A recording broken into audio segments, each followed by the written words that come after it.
Hi everyone, welcome back to Free Your Mind Friday.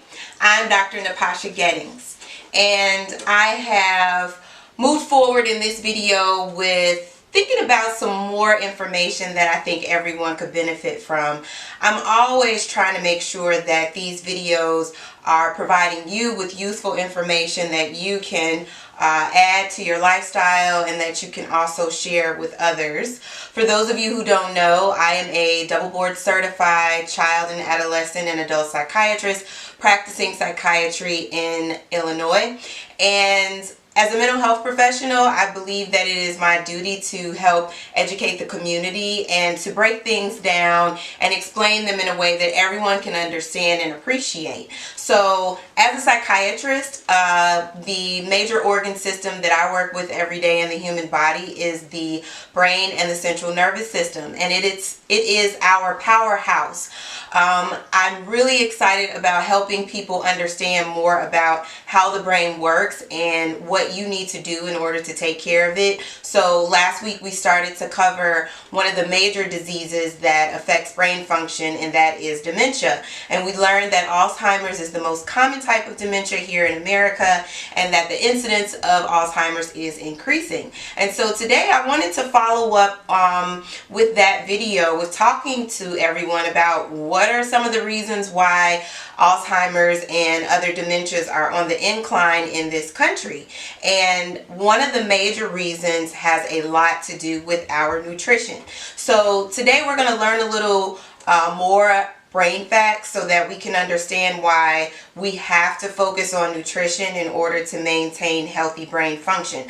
There's no way that we can have a long-lasting, viable brain that works for us well into our older years if we don't understand how to take care of it. So the brain weighs about 3.3 pounds.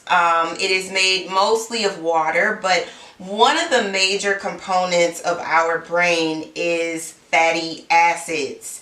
And that is what we're going to be talking about for this video. Fatty acids, why we need them in our diet, and what they do for us. And so I want everybody to kind of think about the brain as a electrical system, because that's exactly what it is. It sends electrical signals and it functions with electrochemicals that we produce every day. And so if you look at the brain, it's comprised of about 100 billion neurons, and all of these neurons have connections to each other, and they are signaling every day, all day, whether we're conscious, sleep, awake, whatever. Our brain is on all the time. And so it's important that we learn how to take care of it so that it will take care of us. So when we look at our fatty acids, first you have to ask yourself, what part of our diet do we get fatty acids from? One of the most important fatty acids that we can consume is our omega-3s, and we primarily get omega-3s from wild-caught fish like wild-caught salmon, nuts, good oils. These fatty acids help our brain to function because, as I mentioned earlier, our brain is an electrical system. When you think of an electrical current or a power cord, it is insulated with something, right? Our neurons are actually insulated with fatty acids. So that is the function of the fatty acids in the brain. And I'm sure you can imagine that having a healthy insulation system helps so many things. It helps signaling speed. It helps us to be sharper, to be quicker, to be more alert. Well, when we don't have a healthy amount of omega-3s in our diet, unfortunately that can affect brain function. It can affect neuron health. And so for those of you who remember last week, dementia is just one form of a neurodegenerative process. Our brain is kind of like a muscle. It has the ability to develop more neurons, stronger connections, but if we don't consume the appropriate fatty acids, this can't happen for us. So when we look at America and we look at our diet, I want everyone to think for a minute, how often are we getting fatty acids? And if we're not getting these fatty acids, what are we doing to our brain? One point that I want to make in this video is that We may not, as Americans in our diet, be consuming healthy fats, but we are typically consuming a very unhealthy man-made fat, and that is hydrogenated oils. So for those of you who are not aware, a large portion of our food industry is comprised of these hydrogenated oils, and basically the purpose of hydrogenating oil is to increase its shelf life.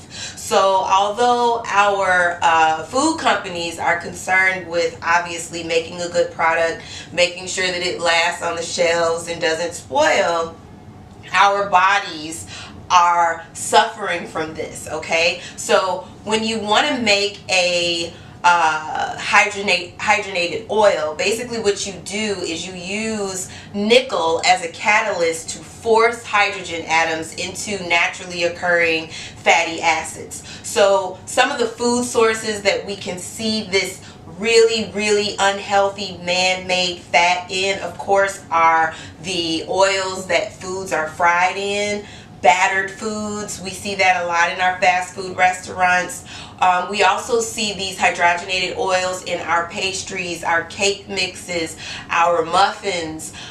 These fatty acids get into our bloodstream, get into our central nervous system, and they start to take the place of the good fatty acids that our bodies are supposed to have, like omega-3 and omega-6. So once these fats are in there, they cause inflammation in the brain. Those of you who remember last week, our brain has its own immune system, and it's comprised of a lot of cells called microglia, and their job is to help get rid of a lot of the debris and toxins that build up over time. When our central nervous system is not able to do this effectively, then we end up with symptoms of brain inflammation, which can oftentimes present with a number of symptoms like headaches, fatigue, depression, and anxiety, and of course dementia in the long run. So one thing that I want everyone watching this video to start to pay attention to is, are you consuming hydrogenated oils and trans fats?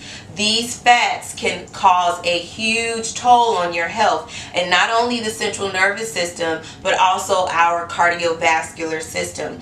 During the presidency of Barack Obama, there was legislation passed that would force the FDA to basically announce that these hydrogenated oils are not safe for consumption. So a lot of restaurant chains have started to get away from the production of these oils, but they are still in our foods, and laws have been changed to allow for packaging to state 0% trans fatty acids, even if there is still trans fat in what you're eating. It's all about the percentage. So some of the regulations allow for what I call false advertising. So as a mental health professional, I want everyone to understand that a huge component of our diet is brain toxic. Okay, some of the food chains that still use these oils are Popeyes, Krispy Kreme, Dunkin' Donuts, and although these companies have pulled back and stopped making that a huge part of their food source, it is still present. Other foods that you can find the hydrogenated oils: microwave popcorn, candies, Little Debbie snacks. So all of these unhealthy snacks, potato chips, things that are deep fried that have these oils in them, these oils do a great job with keeping this food preserved and keeping it from spoiling. But what you have to realize is that this is a man-made, laboratory-made chemical that is being put in your food that you're consuming, and only you know how much of these foods that you consume. As a child and adolescent psychiatrist, I obviously work with a lot of children that struggle with learning disabilities and focusing and maintaining attention, and I always want to emphasize the importance of getting in good fatty acids for brain function and staying away from trans fats and hydrogenated oils. Our children oftentimes are the largest consumers of these processed foods that have no nutritional nutritional value and are not helping them to build healthy brains. So obviously that's why I'm here. That's why I'm coming to you to help you understand all of the components of the central nervous system, how it works, how to keep it functioning for you. If we help ourselves by incorporating better nutrition and staying away from these trans fats and getting more good fatty acids from good oils and fish and nuts, we will thank ourselves in the long run. We'll be able to function. We'll be able to drive in old age. We'll be able to spend time with family in our right mind. We'll be able to remember things. We won't need caretakers. One of the biggest industries in the United States that is growing, obviously, is nursing homes and nursing care, because as we age, even though we are up in age, we are not functioning at the capacity that we can if we take better care of our diet. Another huge source of some of these hydrogenated oils is daily creamers that we put in coffees. So I just want everyone to be more aware. Go out, do your own homework, read about trans fats, read about the laws that have been passed.